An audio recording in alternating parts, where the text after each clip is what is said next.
নমস্কার, সবাইকে স্বাগত জানিয়ে শুরু করছি আমাদের এই মুহূর্তের অনুষ্ঠান হেলথলাইন। হেলথলাইন মানে আপনারা জানেন যে শরীর সংক্রান্ত নানা বিষয় নিয়ে আমরা আলোচনা করে থাকি এবং আজকে যে বিষয়টা নিয়ে আলোচনা করব একটু সেন্সিটিভ অবশ্যই, তার কারণ আমাদের সঙ্গে রয়েছেন আজকে বিশিষ্ট গাইনোকোলজিস্ট। যখনই গাইনোকোলজিস্টের কথা আসে তখনই স্বাভাবিকভাবে মনে হয় যে মেয়েদের জীবন, অনেকে বলে যে মেয়েদের জীবন মানে নানা রকম সমস্যা নিয়ে আসে।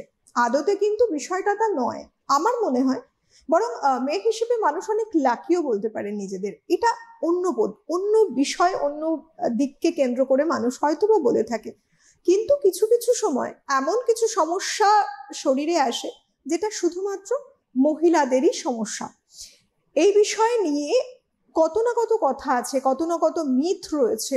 বিভিন্ন সময় বিভিন্ন মানুষ নানা রকম সাজেশন দিয়ে থাকেন, বিশেষ করে এই যে মেয়েদের একটা মেনস্ট্রুরাল প্রবলেম রয়েছে, এই পিরিয়ডসের সময় নানা রকম সমস্যা দেখা দেয় শরীরে। সিভিয়ার একটা অ্যাবডোমিনাল পেইন থাকে, প্রচন্ড পেটে ব্যথা হচ্ছে, কিংবা দেখা যাচ্ছে যে যে ব্লিডিংটা হচ্ছে সেটাও সাংঘাতিক ব্লিডিং হচ্ছে, যেটা চিন্তার কারণ। মানুষ কারণ হয়তো বুঝতে পারেন না, স্বাভাবিকভাবেই চিন্তিত হয়ে যান। শুধু যে বা যার এই সমস্যা হচ্ছে তার নয়, বরং তাকে কেন্দ্র করে পুরো ফ্যামিলি চিন্তিত হয়ে পড়ে, খুব স্বাভাবিক। সেই জন্য কিছু বিষয় আমাদের জেনে নেওয়া উচিত। আমরা এখন সময়ের সাথে তাল মিলিয়ে অনেকটা শাইনেস ব্যাপারগুলো কাটিয়ে উঠেছি। এখনো বহু গ্রামের মানুষ রয়েছেন, গ্রামের মহিলারা, মায়েরা, বোনেরা রয়েছেন, তারা কিন্তু এই পিরিয়ডস সম্পর্কে বিষয়ে কোনো রকম সমস্যা হচ্ছে বাড়ির লোকেদের বলতেও ভয় পান। তাই বলি, বেশ কিছু জিনিস আমাদের জেনে নেওয়াটা বিশেষ প্রয়োজন। এর সাথে জুড়ে আছে অনেক অনেক বড় ইস্যুস, যেগুলো এখন অ্যাভয়েড করলে ভবিষ্যতে অনেক সমস্যার সম্মুখীন হতে পারেন সবাই, যারা এই মুহূর্তে বিষয়টাকে ইগনোর করছেন। তাই এই অনুষ্ঠান, আজকের এই অনুষ্ঠান বিশেষ করে আমি বলবো প্রত্যেকটা মহিলার জন্য জেনে নেওয়া উচিত। কেউ মেয়ে, কেউ মা, কেউ বা আবার ভবিষ্যতে দেখা যাচ্ছে যে অন্যকেও গাইড করতে পারবেন প্রয়োজনে এমন কিছু সমস্যার বিষয় যদি আপনি জেনে থাকেন। আজকের বিষয় থাকছে এন্ডোমেট্রিওসিস অ্যান্ড অ্যাডেনোমায়োসিস, এবং এই বিষয়ে যিনি বিশদে আলোচনা করবেন আমাদের স্টুডিওতে উপস্থিত রয়েছেন senior gynaecologist doctor Arpita Das from Maniktala ESI hospital. প্রথমে অনেক স্বাগত জানাবো ডক্টর আপনাকে। নমস্কার ডক্টর, আমরা যে বিষয়টা নিয়ে আজকে কথা বলবো, আজকে বর্তমান সময় দাঁড়িয়েও বহু মানুষ এ বিষয়ে আলোচনাই করতে চান না, কোনো গাইনোকোলজিক্যাল প্রবলেম নিয়ে আলোচনাই করতে চান না তারা। এটা কিন্তু ভীষণ কমন বিষয়। তো আজকে যে বিশেষ বিষয়টা রয়েছে, প্রথমেই আগে জানবো যে এই যে আমরা বলছি এন্ডোমেট্রিওসিস অ্যান্ড অ্যাডেনোমায়োসিস, আমাদের আলোচ্য বিষয়, এটা মূলত কি, কাকে বলছি? এন্ডোমেট্রিওসিস হচ্ছে একটা ক্রনিক ডিসঅর্ডার, যেটা বডিতে একটা ইনফ্ল্যামেশন তৈরি করে। এবং এক্ষেত্রে কি হয়, ইউটেরাসের যে ক্যাভিটিটা থাকে, অর্থাৎ এন্ডোমেট্রিয়াল ক্যাভিটি, এর যে লাইনিং বা সেলগুলো, এগুলো এন্ডোমেট্রিয়াল ক্যাভিটির বাইরে শরীরের অন্য কোথাও গিয়ে ডিপোজিটেড হয় এবং সেখানে গ্রোথ হয়, এটা দিয়ে বডিতে একটা ইনফ্ল্যামেশন তৈরি করে। সেখান থেকে পেন, এই সমস্ত সিমটমসগুলো তৈরি হয়, এটাকে এন্ডোমেট্রিওসিস বলে। আর অ্যাডেনোমায়োসিসটা হচ্ছে যখন এই এন্ডোমেট্রিয়াল সেলগুলো ইউটেরাসের যে মাসেলটা থাকে, অর্থাৎ ইউটেরাসটা তো একটা থিক স্ট্রাকচার, ইউটেরাসের যে ওয়ালটা থাকে ওখানে যখন এই সেলগুলো গ্রো করে এবং ইউটেরাসটা আস্তে আস্তে সাইজটা বাড়ে এবং পেইনফুল হতে থাকে, তখন এটাকে অ্যাডেনোমায়োসিস বলা হয়। এটা কি কোনো রকম আদৌ একটা অ্যাবনর্মাল কন্ডিশন বলা যায়? হ্যাঁ, ডেফিনেটলি। এটা যে শুধুমাত্র পিরিয়ড, অনেকের একটা মিথ আছে যে পিরিয়ড পেন মানে বোধহয় এন্ডোমেট্রিওসিস বা অত্যধিক পেন মানে এন্ডোমেট্রিওসিস। এটা শুধু তা না, এটা কিন্তু একটা অ্যাকচুয়াল মেডিকেল প্রবলেম এবং এটা কিন্তু প্রোগ্রেসিভ। মানে এটা যদি সঠিক সময়ে ট্রিটমেন্টটা না করা হয় তাহলে এন্ডোমেট্রিওসিস বা অ্যাডেনোমায়োসিস দুটোই কিন্তু কমপ্লিকেশনস তৈরি করতে পারে। ডক্টর, এই যে বললেন সঠিক সময়, যে কোনো ডিজিজের ক্ষেত্রে যেমন আমরা বলে থাকি একটা সঠিক সময়, এক্ষেত্রে সঠিক সময় বলতে কোনটা? মানে একটি মানুষের কিন্তু, একজন মহিলাদের পিরিয়ডস মানেই অনেকদিন ধরে দেখা যাচ্ছে একটা পেটে ব্যথা হচ্ছে, তারা বেসিক্যালি ব্যথা কমানোর কিছু মেডিসিন খেয়ে একটু রিলিফ পাচ্ছেন, গরম জল কেউ কেউ খাচ্ছেন, রিলিফ পাচ্ছেন। তো তারা বুঝবেন কি করে যে এটা কোনো সমস্যার কারণ হতে পারে? হ্যাঁ, সেক্ষেত্রে বলবো যে পিরিয়ড পেনটা যখন অত্যধিক হচ্ছে, অত্যধিক বলতে ধরুন যে সময় পিরিয়ডের ব্লিডিংটা হচ্ছে তারও 2-3 দিন আগে থেকে দেখা যাচ্ছে পেন হচ্ছে এবং পেনটা এতটাই সিভিয়ার যে উনি ডে টু ডে অ্যাক্টিভিটি করতে পারছেন না, বা ইয়াংস্টার যারা আছেন তারা তো স্কুলে বা কলেজে যেতে পারছে না, এতটাই পেন যে পুরো through out the period bed রেস্টে থাকতে হচ্ছে।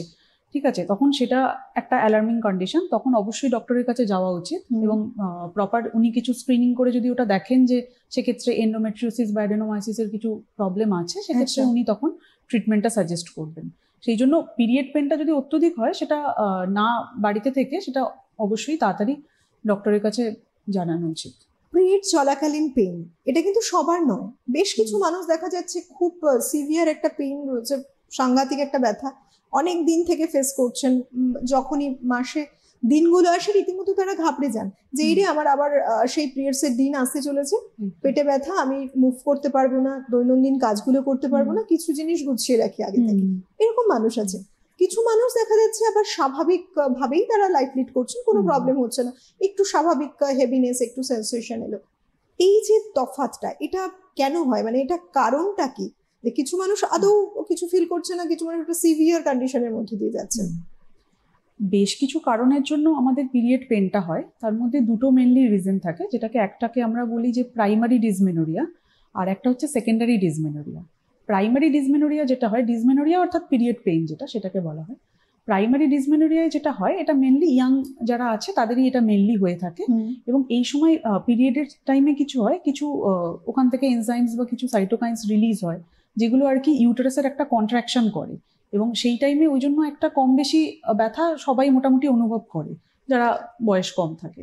কিন্তু যখন দেখা যায় যে বয়সটা মোটামুটি বেশির দিকে, হ্যাঁ হয়তো একটা বা দুটো মানে বাচ্চাও আছে, তারপরেও পেনটা হচ্ছে এবং পেনটা এতটাই সিভিয়ার যে পেন কিলার খেয়েও এটা কমছে না, তখন সেখানে বুঝতে হবে যে কোনো প্যাথোলজি থাকতে পারে। সেটাকে আমরা কনজেস্টিভ ডিসমেনোরিয়া বলি, যেখানে সেটা যে শুধুমাত্র এন্ডোমেট্রিওসিসের জন্য হয় তা নয়, আরও কিছু পেলভিক প্যাথোলজি থাকতে পারে, যেমন কোনো ইউটেরাসের টিউমার বা আদার্স কিছু প্রবলেমের জন্য এটা হতে পারে। আচ্ছা, মানে শুধুমাত্র পিরিয়ডিক পেইন, অনেকে মনে করেন এটা তো আমি হ্যাবিচুয়েটেড হয়ে গেছি। হ্যাঁ, বহু মানুষকে বলতে শুনেছি যে হ্যাঁ এই সময়টা একটু পেটে ব্যথা হয়, ওই কটা দিন, দুটো তিনটে দিন পরে আবার নর্মাল হয়ে যায়। এটাকে ফেলে রাখা কি আদৌ ঠিক ডক্টর? না, যে পেন মানে ডেলি লাইফটাকে হ্যাম্পার করছে এবং কোনো পেন কিলার খেয়েও যেটা কমছে না, হয়তো পেন কিলারে 1-2 ঘন্টা কম থাকছে, তারপরেও সেই পেনটা আবার কন্টিনিউ হচ্ছে, সেইটা ফেলে রাখাটা উচিত নয়। যেটা হয়তো একটু রেস্ট নিলে বা হট ব্যাগ নিলে কমে যাচ্ছে সেটা normal, but excessive pain is not normal. আচ্ছা, এন্ডোমেট্রিওসিস এবং অ্যাডেনোমায়োসিস কেন হয় মানুষের? হ্যাঁ, এক্ষেত্রে বলবো এর কোনো একটা কারণ নেই, এটা অ্যাকচুয়ালি একটা মাল্টিফ্যাক্টোরিয়াল ডিজিজ, মানে অনেকগুলো কারণ থাকতে পারে এর মধ্যে। ফার্স্ট একটা বলি যেটা জেনেটিক কজ, যেমন যদি মা বা দিদি বা বোন এদের যদি থাকে, মানে ফার্স্ট ডিগ্রি রিলেটিভদের মধ্যে যদি থাকে, তো সেক্ষেত্রে অনেকটাই চান্স বেড়ে যায়, মানে আমরা বলি 6 to 7 টাইমস হায়ার চান্স যে এখানে এন্ডোমেট্রিওসিস আবার ডেভেলপ করার। ঠিক আছে, আর এছাড়া যেটা হচ্ছে বডিতে এক্সেসিভ যদি ইস্ট্রোজেন থাকে, যেমন এটা কি করে বুঝবো, যে যাদের খুব অল্প বয়সে মেনস্ট্রুয়েশন স্টার্ট হয়ে গেছে, যেমন বয়সটা হয়তো 11-12 বছর, তারও আগে যাদের মেনস্ট্রুয়েশন স্টার্ট হচ্ছে, বা খুব শর্ট ডিউরেশনের সাইকেল হচ্ছে, যেমন 27 দিনেরও আগে পিরিয়ড এসে যাচ্ছে, এই সমস্ত মহিলাদের ক্ষেত্রে একটা প্রবণতা বেড়ে যায় ভবিষ্যতে গিয়ে এন্ডোমেট্রিওসিস হওয়ার। ঠিক আছে, এছাড়া হচ্ছে কিছু মানে ইমিউনোলজিক্যাল কিছু থিওরি আছে যে বডির ইমিউন সিস্টেমটা এমন যে কিছু কিছু সেলকে মানে এটা নষ্ট করতে পারে না, যার জন্য যে মেনস্ট্রুয়েশনের সময় কিছু কিছু ব্লাড ভেতরের দিকে আমাদের চলে যায় ফ্যালোপিয়ান টিউব দিয়ে, এবং সেখানে কিছু এন্ডোমেট্রিয়াল সেলও থাকে যেগুলো গিয়ে পেলভিক ক্যাভিটিতে ডিপোজিটেড হয়, সেটা বডির ইমিউন সিস্টেম আর নষ্ট করতে না পারায় এগুলো ওখানেই গ্রোথ হতে থাকে। তো সেটাকে আমাদের বলা হয় রেট্রোগ্রেড মেনস্ট্রুয়েশন থিওরি, সেখান থেকেও কিন্তু এটা হতে পারে। তো এই ধরনের বিভিন্ন কারণের জন্য এগুলো হয়। বিভিন্ন কারণে ডক্টর যতগুলো বিষয় আপনি বললেন, ডিসমেনোরিয়া হতেই পারে, নানা রকম ভাবে ব্যথা মানুষ ফিল করছেন পিরিয়ডসের সময়, কিন্তু বেসিক্যালি লক্ষণগুলো কি থাকে যে এটা একটু অ্যাবনর্মাল এন্ডোমেট্রিওসিসের দিকে যাচ্ছে? মেইন যেটা হচ্ছে পেইন সিমটমসটা মেন, যেখানে হচ্ছে পিরিয়ডের ব্লিডিং শুরুর 1 বা 2 দিন আগে থেকে ব্যথা শুরু হয়ে যায়, এবং ব্যথাটা খুব অত্যধিক হয়, যেটা সবসময় পেন কিলারেও যায় না, এবং ব্যথাটা বলতে গেলে থ্রু আউট পিরিয়ডস থাকে। এছাড়া সেকেন্ডলি যেটা হয় যে পিরিয়ড নেই অথচ পেন, মানে মিড সাইকেল পেন, ঠিক আছে, এটাও অন্যান্য সময় ক্রনিক পেলভিক পেন এটা থাকে। এছাড়া ইন্টারকোর্সের সময় পেন, ডিউরিং যে ইউরিন পাস করার সময় পেন হতে পারে, বা পটির সময়ও পেন হতে পারে, এই ধরনের সিমটমসগুলো নিয়ে প্রেজেন্ট করে জেনারেলি। কিছু সময় দেখা যায় যে কিছু কিছু এমন অ্যাক্টিভিটিস বা কিছু কিছু এমন কাজ ব্যথাটাকে অনেক গুণ বাড়িয়ে দিচ্ছে, এবং কিছু কিছু সময় আমরা বলি যে এগুলো না একটা রিস্ক ফ্যাক্টর। তো এক্ষেত্রে রিস্ক ফ্যাক্টর বলতে কোনগুলো, যেগুলো মানুষ একটু অ্যাভয়েড করবেন, বা হয়তো দেখা যাচ্ছে আদতে এগুলো রিস্ক ফ্যাক্টর, মানুষ আগে থেকে সচেতন হওয়া উচিত? হ্যাঁ, এবার দেখো, এগুলো হচ্ছে বেসিক্যালি একটা ইনফ্ল্যামেটরি ডিজিজ, যেটা আগেই বলেছিলাম। তো বডিতে যাতে ইনফ্ল্যামেশনটা না বাড়ে সেই জন্য মানে সেটা চেষ্টা করতে হবে। তো যে ধরনের জিনিসগুলো ইনফ্ল্যামেশনটাকে বাড়ায়, লাইক যেমন কিছু জাঙ্ক ফুডস হতে পারে, হ্যাঁ, রিফাইন্ড ফুডস, এইগুলো যদি অত্যধিক খাওয়া দাওয়া করে কেউ, এবং সেডেন্টারি লাইফস্টাইল যেখানে কোনো ফিজিক্যাল অ্যাক্টিভিটি নেই, একদম সারাদিন বসে কাজকর্ম, যেখানে ওবেসিটি হচ্ছে, ওবেসিটি হলেই বডিতে একটা ইস্ট্রোজেনের আধিক্য দেখা দেয়, এই সমস্তগুলোই হচ্ছে রিস্ক ফ্যাক্টর। এখান থেকে কিন্তু ডেভেলপ করার চান্সটা আরো বেড়ে যায়। আচ্ছা। এবং তার সাথে আরেকটা পয়েন্টও বলবো, যে নালি প্যারিটি বা যাদের কনসিভ করেনি এখনো, এখন তো একটা মানে যুগ আসছে যে সবাই মেয়েরা স্বনির্ভর হতে চাইছে, যেখানে একটা হয়তো কেরিয়ারের কারণেই কনসিভ করতে মানে তাড়াতাড়ি প্রেগনেন্সি নেওয়ার ডিসিশন তারা নিতে পারছেন না, মানে ডিলেড একটা প্রেগনেন্সি নিচ্ছেন, বা হয়তো কেউ প্রেগনেন্সি নিলেন না বা কোনো কারণে হলো না, সেসব ক্ষেত্রেও কিন্তু এটা একটা রিস্ক ফ্যাক্টর, সেখানেও কিন্তু হতে পারে এন্ডোমেট্রিওসিস। মানে সুতরাং যারা আর কি অল্প বয়সে, আগে যেটা গ্রাম বাংলায় দেখা যেত যে অল্প বয়সে বললো যে একটা সঠিক বয়স, উপযুক্ত বয়স, মেয়েকে বিয়ে দিয়ে দেওয়া হলো, ওটা বরং হেলদি ছিল। হ্যাঁ, সেটাতে মানে এই ধরনের ইস্ট্রোজেনটার মানে আধিক্যটা কমাতো। তার মানে এটা বলবো না যে প্রেগনেন্সিতে এন্ডোমেট্রিওসিস কিওর হয়ে যায়, ব্যাপারটা কিন্তু সেরকম নয়। কিন্তু মানে দেখা যায় যে যেহেতু পিরিয়ডটা প্রেগনেন্সি টাইমে বেশ কিছুদিন বন্ধ থাকে বা থাকে, তো সেখানে টেন্ডেন্সিটা কম থাকে, বা যাদের যদি অলরেডি থাকে কারো, তাহলে তার মানে প্রোগ্রেসটা হয় না ডিজিজটার, সেটা কম থাকে। কোন বয়সে বেশিরভাগ মানুষের দেখা যাচ্ছে যে এই ধরনের সমস্যাগুলো আসছে? কিছু কিছু ক্ষেত্রে কিন্তু দেখা যায় যে কিছু কিছু একটা এজ ব্যারিকেড থাকে বা একটা লিমিটেশন থাকে, যে এই বয়স থেকে এই বয়স মানে এই সমস্যাটা অনেক বেশি আধিক্য হতেই পারে। এর ক্ষেত্রে কি কোনো এজ লিমিট রয়েছে?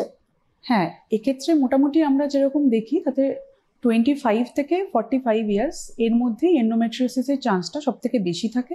তবে অ্যাডেনোমাইসিসটা আরেকটু এজেড উইমেনদেরও থাকে, যেমন আপ টু 50 ইয়ার্স অব্দিও আমরা অনেক সময় পেয়ে থাকি এগুলো।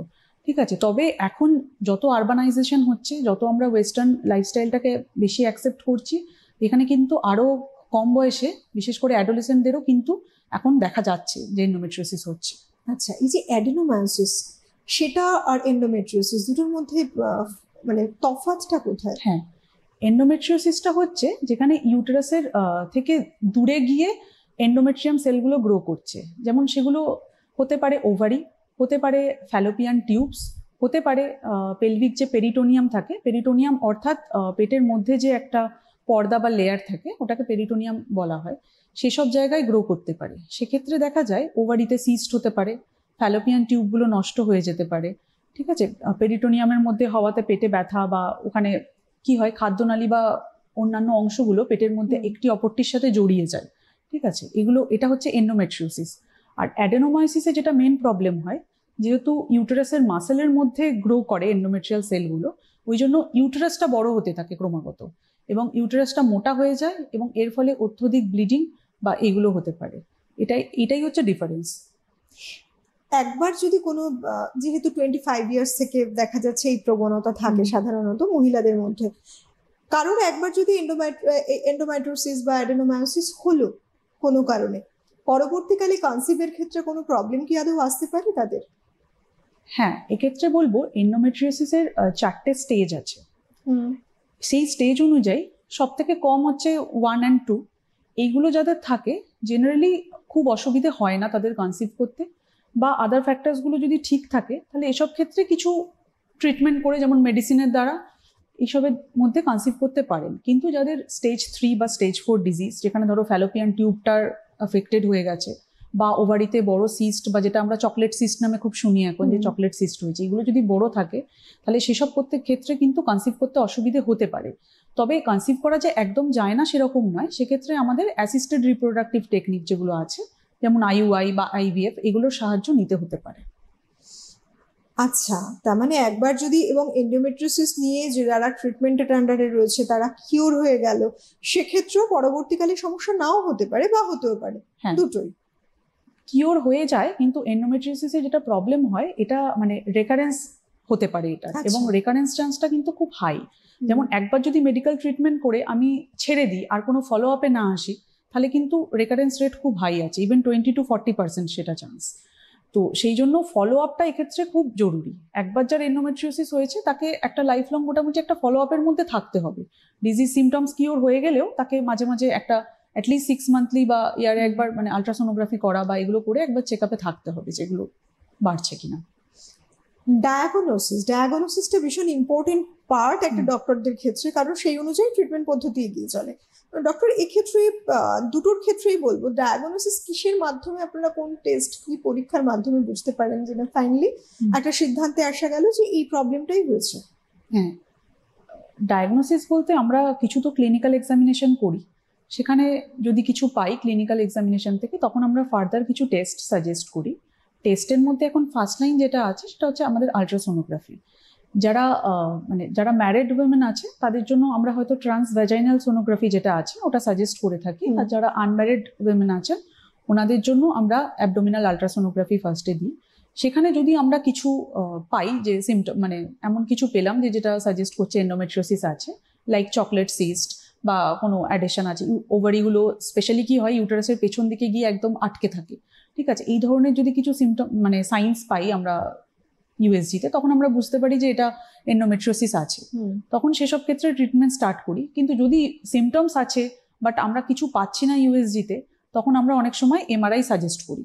কারণ যেটা সুপারফিশিয়াল ডিজিজ আমরা বলি, সুপারফিশিয়াল বলতে এখনো খুব ডিপ স্ট্রাকচারগুলোকে ইনভলভ করেনি বডিতে, বাট পেরিটোনিয়াম বা খুব সুপারফিশিয়াল লেয়ারে এন্ডোমেট্রিওসিসটা রয়েছে, তখন কি হয় আলট্রাসোনোগ্রাফি অনেক সময় ডিটেক্ট করতে পারে না। সেসব ক্ষেত্রে এমআরআইটা হচ্ছে বেস্ট। এখানে ডিজিজ ম্যাপিংটা খুব ভালো হয় এবং ট্রিটমেন্টেও অনেকটা আমাদের হেল্প করে যে ডিসিশনটা নিতে যে কি ট্রিটমেন্ট আমি পেশেন্টের জন্য দেব।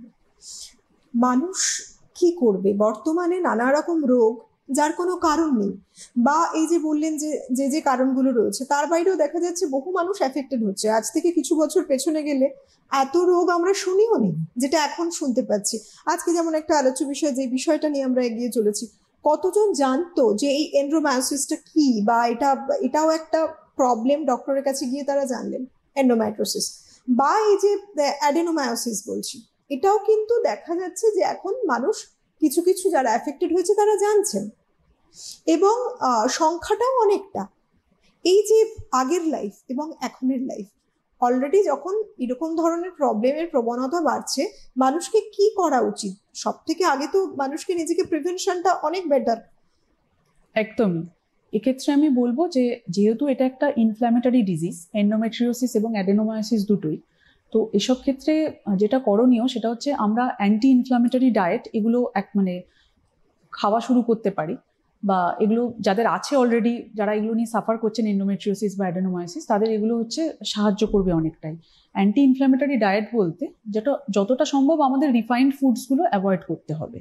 আমরা মেন যেটা করতে পারি, যত ফ্রেশ ফ্রুটস ভেজিটেবলস এগুলো খাওয়া শুরু করতে হবে, বা হোল গ্রেনস যেসব জায়গায় ধরুন, বা মিলেটস যেগুলো হচ্ছে জোয়ার বাজরা, বা আমরা যেগুলো এখন ব্রাউন রাইস এগুলো বলি, এবার সেগুলো ডেলি পসিবল না হলেও অ্যাটলিস্ট যতটা বেশি সম্ভব ডায়েটের মধ্যে ওগুলো ইনক্লুড করতে হবে। এছাড়া ওমেগা-3 ফ্যাটি অ্যাসিড যুক্ত খাবার দাবার যেগুলো আছে সেই সমস্তগুলো, যেমন ওয়ালনাট হতে পারে বা আখরোট, ঠিক আছে, এই সমস্তগুলো ফ্ল্যাক্সিড, এগুলো খাবারের মধ্যে ইনক্লুড করতে পারি। এবং যতটা সম্ভব ভাজা জিনিস এগুলো অ্যাভয়েড করতে হবে, এবং হাই ক্যালোরি জিনিস যেগুলো আছে সুগার, এই সমস্তগুলো আমাদের অ্যাভয়েড করতে হবে। এগুলো যদি অ্যাভয়েড করি তাহলে অনেকটাই এটা প্রিভেন্ট করবে। এছাড়াও যদি ডেলি একটা হেলদি রুটিন রাখি, যেমন হচ্ছে এক্সারসাইজের মধ্যে থাকি 30-40 মিনিটস, তাহলে এক্ষেত্রে বডিতে এক্সারসাইজ করলে যেটা হয় আমাদের ইস্ট্রোজেনের আধিক্যটা বডিতে কমে, তো এটাও অনেকটা রিস্ক ফ্যাক্টরটাকে কমিয়ে দেয় যে যাতে ডেভেলপ না করে। সেই জন্য এগুলো যদি অ্যাডাপ্ট করা যায় তাহলে প্রিভেন্ট তো করাও যায়, প্লাস অলরেডি যাদের আছে তারাও সিমটমস থেকে অনেকটা রিলিফ পেতে পারেন। এন্ডোমেট্রিওসিসের ক্ষেত্রে দেখা গেল যে একটি একেবারেই খুব কম বয়স কারোর মধ্যে অলরেডি এটা হয়েছে এন্ডোমেট্রিওসিস, কিন্তু সে প্রথম দিকে বুঝতে পারছে না, বেশ কিছুদিন মেডিসিন খেলো, যেরকম নর্মালি ব্যথার ওষুধ খায়। আমরা যেটা নর্মালি জানি যে ব্যথার ওষুধ কিন্তু মুড়ি মুরগির মতো নিজেদের থেকে খাওয়া যায় না, এবং বহু ডক্টররা বলেছেন বিভিন্ন সময় দেখা গেছে এটা একটা অনেক বড় ক্ষতির কারণ। এক্ষেত্রেও কি দেখা যায়, এক্ষেত্রেও কি ডক্টর একটা প্রবণতা থাকে যে দীর্ঘদিন যদি কোনো মানুষ মেডিসিন নিচ্ছেন, ব্যথা কমছে না, একেবারে অনেকদিন দেরি করে এলেন, দেখা গেল তার এন্ডোমেট্রিওসিস বা অ্যাডেনোমায়োসিসের মতো প্রবলেম রয়েছে, এটা কি কখনো এই মেডিসিন দ্বারা আরো বেশি প্রভাবিত হয়ে খারাপ দিকে যেতে পারে কন্ডিশন? না, মেডিসিন পেন কিলার থেকে যে এন্ডোমেট্রিওসিসটা বাড়ছে তা নয়, পেন কিলার থেকে অন্য জিনিস অ্যাফেক্টেড হতে পারে, যেমন মানে যেগুলো কড়া ব্যথার ওষুধ যেগুলো থাকে সেগুলো থেকে অনেক সময় কিডনির প্রবলেম হতে পারে যদি খুব দীর্ঘদিন কেউ খেয়ে যায় এবং মানে কোনো ডক্টরের প্রেসক্রিপশন ছাড়া, সেক্ষেত্রে তার প্রবলেম হতে পারে, সেটা উচিত নয় খাওয়াটা। এবং যেটা মেন প্রবলেমটা হতে পারে যে ব্যথা হচ্ছে অথচ ডক্টরের কাছে যাচ্ছি না, জিনিসটা ডায়াগনোসিসটা হচ্ছে না, তখন সেটা অটোমেটিক নিজেই প্রোগ্রেস করবে, বিকজ এটা হচ্ছে একটা মানে প্রোগ্রেসিভ ডিজিজ, এটা কিন্তু ট্রিটমেন্ট না করলে এটা প্রোগ্রেস করবে এবং আরো ছড়িয়ে পড়বে জিনিসটা পেটের মধ্যে। নর্মালি দেখা যায় যে একটি মেয়ে ভবিষ্যতে মা হবেন, প্রত্যেকটা ফ্যামিলি মেম্বার খুব আনন্দ করবে, আনন্দে মেতে উঠবে, এইটা কিন্তু তাদের কনসেপ্ট থাকে। কিন্তু সেক্ষেত্রে মেয়েরা বোধহয় সব থেকে বেশি নিজেদের ক্ষেত্রে অবহেলাই করেন, কখনো ফ্যামিলিকে টেক কেয়ার করতে গিয়ে, কখনো বা দেখা যায় যে ফ্যামিলির কিছু মেম্বার, আজকের সময় দাঁড়িয়েও বলছি এটা, আজকের সময় দাঁড়িয়েও বেশ কিছু গ্রাম বাংলায় মানুষ মহিলাদের অতটা গুরুত্বই দেন না, যে হয়তো পেটে ব্যথা হচ্ছে এটা তো নর্মাল জিনিস, ফেলে রাখছেন। তো এর কি কি নেগেটিভ সাইড এফেক্ট হতে পারে? হ্যাঁ, দীর্ঘদিন প্রবলেমটাকে ফেলে রাখলো, দুটো প্রবলেম overlook করে গেল। হ্যাঁ অবশ্যই দুটো প্রবলেম হতে পারে, একটা তো ফিজিক্যাল প্রবলেম, একটা মেন্টাল প্রবলেমও। কেননা এটা ব্যথাটা যে হচ্ছে, এই মানে সাইলেন্টলি যে সাফার করছে এটাতে, সেটা হয়তো সবসময় লোকলজ্জার ভয় বলতে পারছেন না কাউকে। পিরিয়ডের কথাটা আলোচনা করবো সেটা বলতেই পারছেন না। দেখা যাচ্ছে একটা ক্রনিক অ্যাবসেন্ট হচ্ছে, স্কুলে যেতে পারছে না, কলেজে যেতে পারছে না, বা ওয়ার্ক প্লেসে যেতে পারছে না, কিংবা যদি হাউসওয়াইফও হন নিজের ডে টু ডে যে অ্যাক্টিভিটি সেটা করতে পারছেন না, কিন্তু এটা কেউ গুরুত্ব দিচ্ছে না, ও পিরিয়ড পেন তো নর্মাল, এটাতে এত ভাবার কি আছে, উনি নিজেও সেটা বিশ্বাস করছেন। কিন্তু দীর্ঘদিন সাফার করতে করতে যেটা হচ্ছে, ওনার একটা সাইকোলজিক্যাল প্রবলেমও হচ্ছে, স্ট্রেসের মধ্যে থাকছেন, অ্যাংজাইটিতে থাকছেন, পিরিয়ড আসার আগে টেনশন হচ্ছে, এবং দুদিক থেকেই ওনার হেলথটা অ্যাফেক্টেড হচ্ছে, এবং ওভারঅল যেটা হচ্ছে আমাদের কোয়ালিটি অফ লাইফ যেটা বলা হয় সেটা সিভিয়ারলি হ্যাম্পার্ড হচ্ছে। সেই জন্য অবশ্যই মানে এটাকে গুরুত্ব দেওয়া উচিত, এবং ফ্যামিলিরও উচিত সাপোর্ট করা। যদি বাড়ির কোনো ফ্যামিলি মেম্বার যদি এটা কমপ্লেন করেন যে পিরিয়ডের সময় পেন হচ্ছে, সেটাকে গুরুত্ব দেওয়া উচিত, সিরিয়াসলি নেওয়া উচিত। আর এই যে অ্যাডেনোমায়োসিস বা এন্ডোমেট্রিওসিস যেটাকে বলছি, এটা যদি কারোর হলো, সাধারণত কি কি কমপ্লিকেশনস আর ক্রিয়েট করতে পারে শরীরে? কমপ্লিকেশনস বলতে যেটা প্রবলেম হতে পারে মেনলি, যে দীর্ঘদিন থাকলে ফ্যালোপিয়ান টিউবগুলো নষ্ট করে দিতে পারে। ফ্যালোপিয়ান টিউব নষ্ট হয়ে গেলে প্রেগনেন্সি আসতে প্রবলেম হবে। এছাড়া হচ্ছে ওভারিতে সিস্ট তৈরি হতে পারে, এক্ষেত্রে ওভারি ফাংশনটা হ্যাম্পার্ড হবে। এবং যেটা আরও বড় প্রবলেম যেটা হতে পারে কমপ্লিকেশনস বলতে, যে এই যে এন্ডোমেট্রিওটিক ডিপোজিটগুলো ভেতরে হয় পেটের মধ্যে, এগুলো খুব স্টিকি হয়ে যায়। এর ফলে কি হয়, আমাদের খাদ্যনালী বা যেগুলো থাকে ইন্টেস্টাইনসগুলো, এগুলো এসে সমস্ত অ্যাটাচ হয়ে যায় ইউটেরাস ওভারি এর মধ্যে, দিয়ে একটা ডলা মতো পাকিয়ে যায় পেটের ভিতরে। এর ফলে কি হয়, কোনো স্ট্রাকচার একটা থেকে একটা আলাদা করা যায় না, এবং এক্ষেত্রে কি হয়, ভীষণ পেনফুল হয় জিনিসটা, এবং খাদ্যনালীর অবস্ট্রাকশন হতে পারে, অন্যান্য আদার্স মানে আস্তে আস্তে ওই জিনিসটা মানে রেকটামের দিকে চলে যেতে পারে, বা আমাদের যে ইউরিনারি ব্লাডার থাকে সেদিকে চলে যেতে পারে, এবং সেসব ক্ষেত্রে মানে ইউরিনেশন বা পটি করার সময়ও কিন্তু সিভিয়ার প্রবলেম হতে পারে। সব ক্ষেত্রে আমরা রিলিফ চাই, আমাদের একটা প্রবলেম হচ্ছে মানে আমরা চাইছি যে তাড়াতাড়ি সুস্থ হয়ে উঠবো। সেক্ষেত্রে ট্রিটমেন্ট পদ্ধতি কি আছে যে যার মাধ্যমে মানুষ সত্যি সেরে উঠতে পারেন, ভালো থাকতে পারেন? এন্ডোমেট্রিওসিসে দু ধরনের ট্রিটমেন্ট অ্যাভেলেবেল আছে। যেটা ফার্স্ট হচ্ছে, আমরা মেডিকেল ট্রিটমেন্ট সবসময় ফার্স্ট লাইন প্রেফার করি। আগে মেডিসিনের দেওয়া হয় পেশেন্টকে 3 to 6 মান্থ, পেশেন্টের কীরকম সিমটম রিলিফ হচ্ছে বা কীরকম রেসপন্স হচ্ছে সেগুলো দেখা হয়। এবং যাদের মেডিসিনের রেসপন্স হচ্ছে না বা কোনো সিভিয়ার ডিজিজ আছে, অন্য কোনো প্রবলেম আছে, সেসব ক্ষেত্রে সার্জারি অনেক সময় করা হয়ে থাকে। তো মেডিকেল ট্রিটমেন্টের মধ্যে যেগুলো থাকে, আমাদের কম্বাইন্ড হরমোনাল কিছু পিল আছে যেগুলো কন্টিনিউয়াস দেওয়া হয়। মানে আমাদের মেন এমটা থাকে যে বছরে 3 থেকে 4 বার মেনস্ট্রুয়েশন হবে, কারণ যত বেশি মেনস্ট্রুয়েশন হবে তত বেশি মানে পিরিয়ড ব্লাডটা ভিতরে গিয়ে তার তত বেশি ডিজিজটা বাড়তে থাকবে। তো এটা যাতে না হয়, ওই জন্য পিরিয়ডটাকে মিনিমাম করার জন্য আমরা একদম কন্টিনিউয়াস 3 মান্থ কম্বাইন্ড হরমোনাল পিলগুলো দিই, তারপর 3 মাস পরে একবার পিরিয়ড আসবে, আবার 3 মান্থসের জন্য দিই, এইভাবে মোটামুটি 1 বছর ট্রিটমেন্ট দেওয়া হয়। এতে বেশিরভাগ ক্ষেত্রেই অনেকটা রিলিফ পাওয়া যায়। আর যাদের এইসব ক্ষেত্রে কাজ হচ্ছে না, কিছু ইনজেকশনস অ্যাভেলেবেল আছে, এবং অ্যাডেনোমায়োসিসের জন্য কিছু ইন্ট্রা ইউটেরাইন যে ডিভাইস থাকে, যেমন ইউটেরাসের ভেতর একটা মানে হরমোন রিলিজ করে এরকম একটা ডিভাইস, এগুলো লাগিয়ে দেওয়া হয়। এই সমস্ত ট্রিটমেন্টগুলো অ্যাভেলেবেল আছে। ডিপেন্ড করে পেশেন্টের কী ধরনের সিমটম আছে, পেশেন্টের বয়স বা তার সে এখন বাচ্চা নিতে চাইছে কিনা তার উপর ডিপেন্ড করে আমরা ট্রিটমেন্টগুলো প্রেসক্রাইব করি।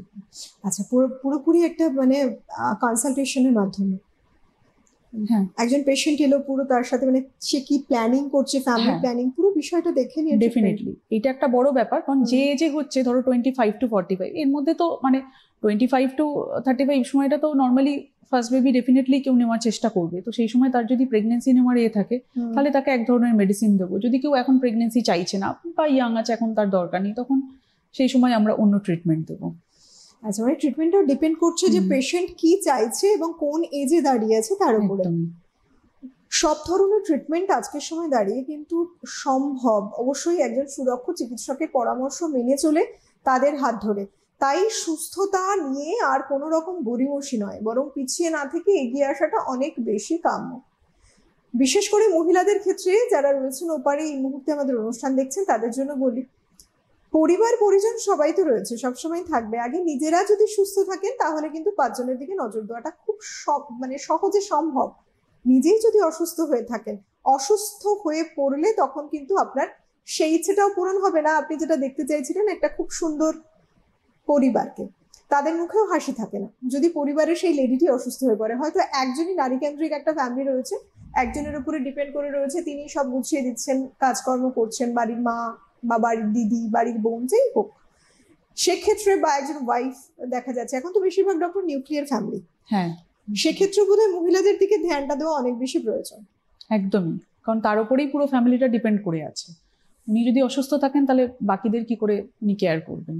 সেই, এবং সত্যি বলতে একটি মহিলাকে ঘিরে অনেক বেশি এক্সপেকটেশন থাকে পুরো ফ্যামিলির। অনেক বেশি। মহিলারা বাইরে জব করুন বা হাউসওয়াইফ হন, ওনাদের বাইরে ভেতর সবকিছু, ইভেন বাচ্চা, বাকি ফ্যামিলি মেম্বার্স সবার কেয়ার করতে হয়। আর প্রত্যেকটি মাসে একটা সাইকেল আপনি দেখতে পাচ্ছেন, একটা পিরিয়ডিক সাইকেল আসছে, এই সময় ব্যথা বেদনা নিয়ে রয়েছে, অথচ বুঝতেই পারছেন না যে দিনের পর দিন, মাসের পর মাস চলে যাচ্ছে এইভাবে ব্যথায়। তাকে টেক কেয়ার করা উচিত। বহু ফ্যামিলিতে এখনো রয়েছে, তাদের দিকে কোনো টেক কেয়ার করার ব্যবস্থাই নেই। উল্টে যদি কোনো মহিলা মুখ খুললেন একটু ডাক্তারের কাছে নিয়ে যাওয়ার জন্য, আজকের সময় দাঁড়িয়েও কিন্তু অনেক বকাঝকা করা হয় বা ইগনোর করা হয় বিষয়টাকে। আর সেটা নয়, বরং বহু মহিলারা রয়েছেন স্বাস্থ্য সচেতন, বহু পরিবারও এখন সচেতন। আর যারা সচেতন হননি এখনো, ব্যাপারটাকে খুব লাইটলি নিচ্ছেন যে প্রত্যেক মাসে একটা নর্মাল ব্যাপার, একেবারে ভাববেন না। তাহলে হয়তো একটা অনেক বড় কিছু মিস করে যাবেন। সঠিক সময় সিদ্ধান্ত নিলে, ডক্টরের কাছে গেলে বাড়ির মহিলাটি অনেক বেশি সুস্থ থাকতো, আপনাদেরকেও ভালো রাখতে পারতো। তাই প্রত্যেকে ভালো থাকবো, সুস্থ থাকবো, সুন্দর থাকবো। আর এই ভালো থাকার জন্য প্রত্যেকদিন বিকেল ঠিক 5:30টায় দেখতে থাকুন হেল্পলাইনের অনুষ্ঠান। বিভিন্ন টপিকে বিভিন্ন দিনে আলোচনা হয়, যার মাধ্যমেই আমরা জানতে পারি আমরা কিভাবে সুস্থ থাকতে পারি। অনেক ধন্যবাদ ডক্টর আপনাকে।